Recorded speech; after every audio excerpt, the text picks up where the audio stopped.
निवडणूक लढवण्यावर मी ठाम आहे असं गणेश गीते म्हणतात।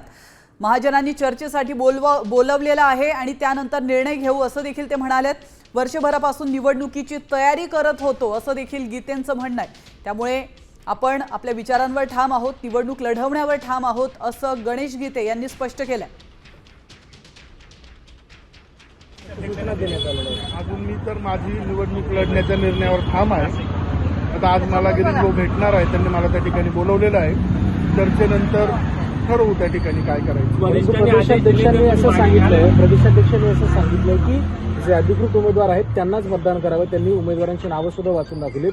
त्यासोबतच जे उमेदवाराला मतदान करणार आहेत किंवा बंडखोर असतील त्यांच्यावर कारवाईचं सुद्धा बडगा उघड राहील असं सुद्धा बोललं जातं। या निवडणुकीमध्ये व्हीप लागू होत नाही, त्यामुळे कोण कोणावर कारवाई करायची तो विषय नंतरचा आहे। पण या ठिकाणी या निवडणुकीमध्ये व्हीप लागू होत नाही, त्यामुळे निश्चितपणे माझाही कालपासून 350-400 नगरसेवकांचे त्या ठिकाणी फोन आले। टोटल मतदार 619 आहे, त्यामुळे मी पण माझ्या लढण्याच्या निर्णयावर ठाम आहे।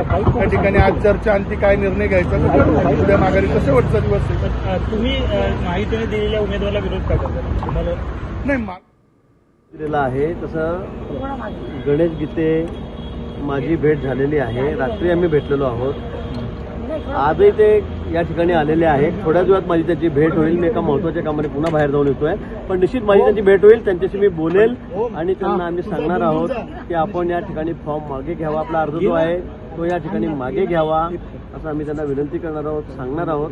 गणेश गीते आमचेच कार्यकर्ते आहेत, हे खरं आहे। पण निश्चित 17च्या 17 ठिकाणी आता आम्ही माहितीमध्ये लढतो आहोत। अनेक ठिकाणी असे टाय होते, त्या ठिकाणी बऱ्याच ठिकाणी प्रॉब्लेम सॉल्व्ह झालेले आहेत। 1, 2, 3 ठिकाणी काय जे असतील मला वाटतं चर्चा झाल्यानंतर